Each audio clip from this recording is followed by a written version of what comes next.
Assalamualaikum warahmatullahi wabarakatuh. Perkenalkan, nama saya Aziz. Saya dari Fakultas Ekonomi dan Bisnis Prodi Manajemen Universitas Pancasakti Bekasi semester 4. Izinkan saya memperkenalkan diri. Nama saya Aziz dengan NIM 289215030 Prodi Manajemen.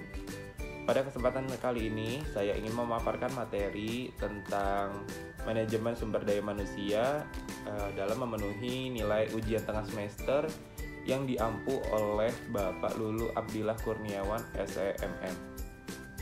Pada kesempatan kali ini, materi yang akan saya paparkan pertama adalah latar belakang tentang sumber daya manusia, ada pengertian dan juga beberapa fungsi manajemen sumber daya manusia, ada pengertian manajemen sumber daya manusia, ada proses manajemen sumber daya manusia, ada pengembangannya, ada pentingnya manajemen sumber daya manusia, dan juga kesimpulan.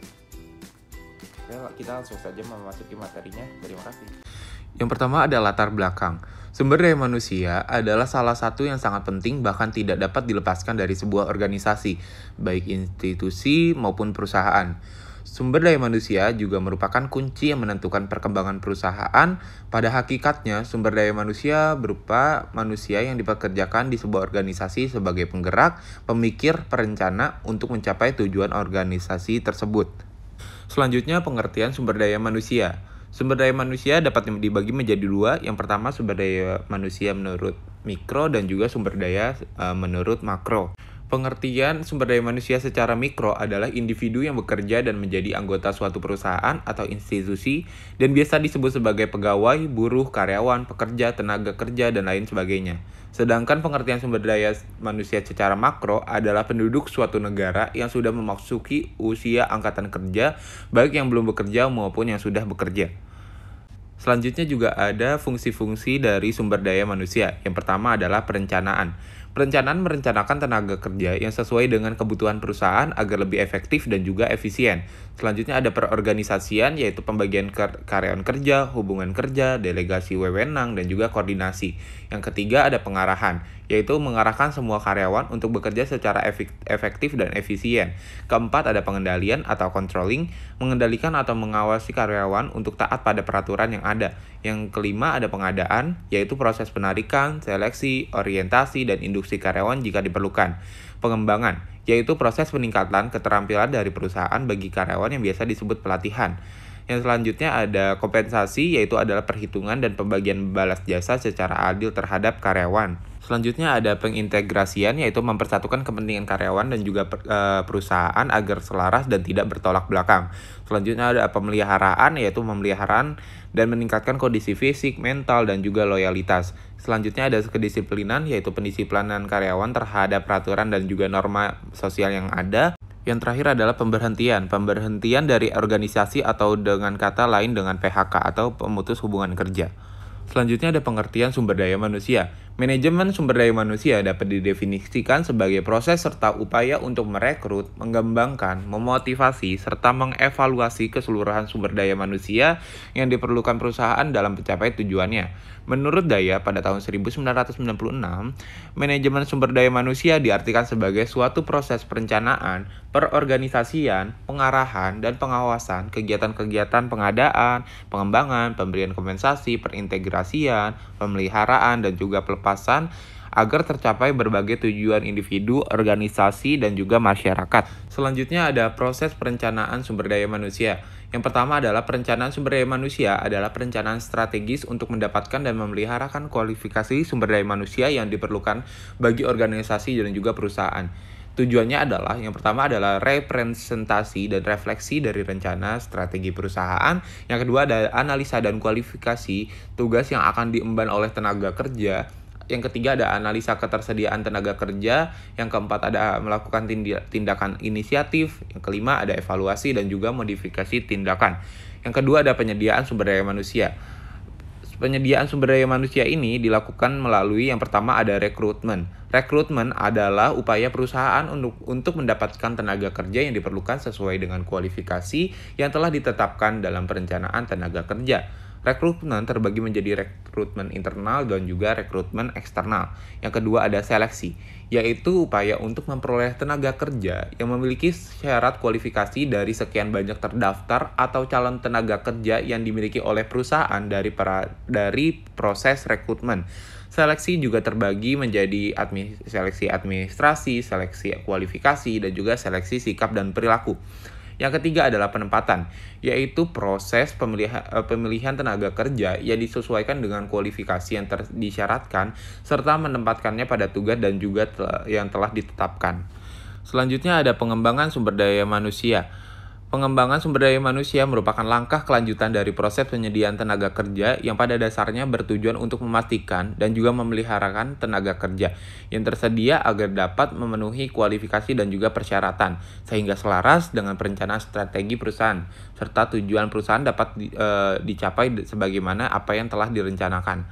Pengembangan sumber daya manusia dapat dibagi menjadi dua, yaitu adalah on the job dan juga off the job. Selanjutnya ada pemeliharaan tenaga kerja. Pemeliharaan tenaga kerja adalah upaya yang dilakukan guna menjamin agar tenaga kerja yang dimiliki perusahaan terpelihara produktivitas, efektivitas, dan juga efisiensinya. Bentuk pemeliharaan tenaga kerja yaitu dapat berupa yang pertama ada kompensasi, benefit, dan motivasi. Kompensasi adalah bentuk penghargaan yang diberikan perusahaan sebagai balasan atas prestasi kerja yang diberikan oleh tenaga kerja. Benefit yaitu adalah bentuk penghargaan selain kompensasi yang diprogramkan bagi tenaga kerja dengan tujuan agar membutuhkan tenaga kerja tetap dapat terpelihara sehingga tenaga kerja dapat memberikan kinerja yang terbaik untuk perusahaan.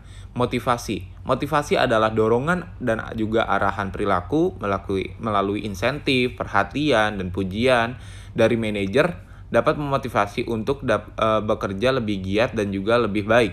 Implikasi manajerial pada pengaruh motivasi kerja pegawai terhadap kinerja adalah untuk meningkatkan hasil kerja secara kualitas dan juga kuantitas untuk dicapai oleh pegawai dalam melaksanakan tugasnya sesuai dengan tanggung jawab yang telah diberikan. Selanjutnya ada pentingnya manajemen sumber daya manusia. Dalam sebuah kutipan kalimat mengatakan bahwa filosofi kami sangatlah sederhana. Jika Anda mendapatkan orang terbaik bagi perusahaan, Anda menyesuaikan diri dengan tradisi perusahaan dan Anda memotivasi mereka secara tepat, maka Anda akan menjadi pemimpin dalam bisnis yang Anda jalankan. Ini menurut John Campbell, Direktur Utama Cisco Systems.